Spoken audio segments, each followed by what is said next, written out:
Hi, I'm Joy Macknight, Technology Editor at The Banker, and I'm here with Brian Caplen, Editor of The Banker, and we're talking about Brexit.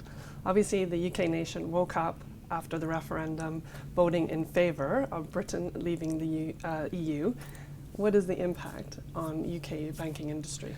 Well, I think it's a massive shock to most of us in the financial sector. I mean, first of all, I think it's a real negative for the UK economy as a whole, but the financial sector in particular, because the financial sector depended very much on the single passporting rights so that it could sell its products and services throughout the European Union single market. And as well as that, we're the beneficiary of an awful lot of Eurozone trading and dealing being done here in London. Immediately, both those things are under threat. Of course, it's going to depend a little bit on what the negotiations come up with over the next months and indeed years. But right now, it looks extremely negative, both for the economy and the financial sector. And how do you think it's going to have an impact on the harmonisation strategy of the European single market? I mean, my most optimistic outcome would be if it led to the European Union having a really complete rethink.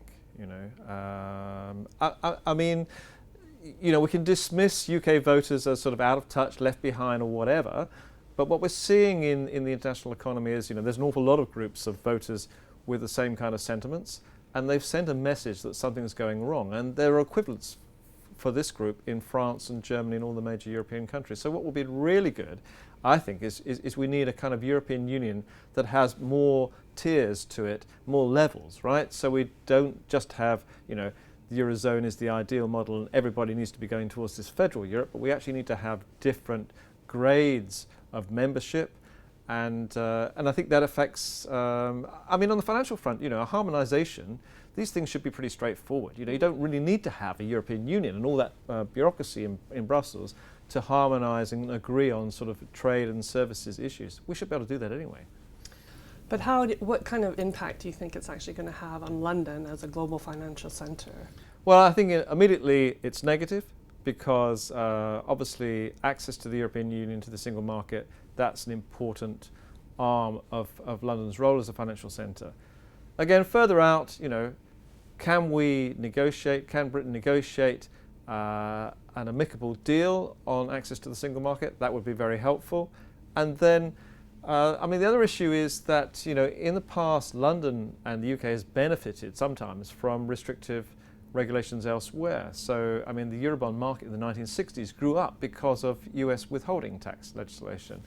So it's not to say that there aren't other opportunities out there with a UK that's not in the European Union. But right now, it's all very unclear and it looks negative for banking and the financial services sector.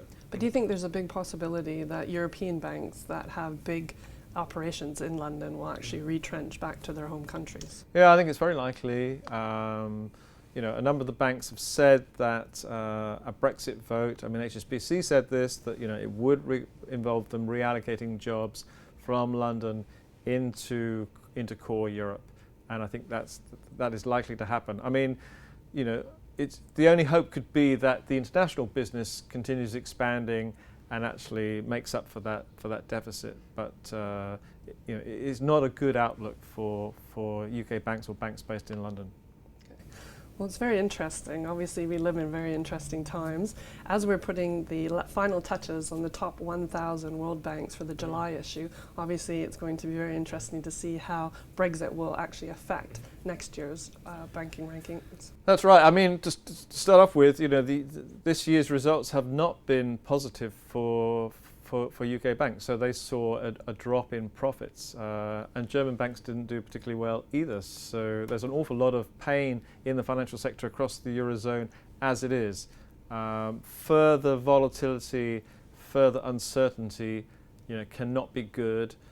One of the significant factors for the European Union and the Eurozone is growth again in the Eurozone. This cannot help that. So it seems to me that it will delay the recovery of the European banking sector still further, and that will reflect in 2017 top 1,000.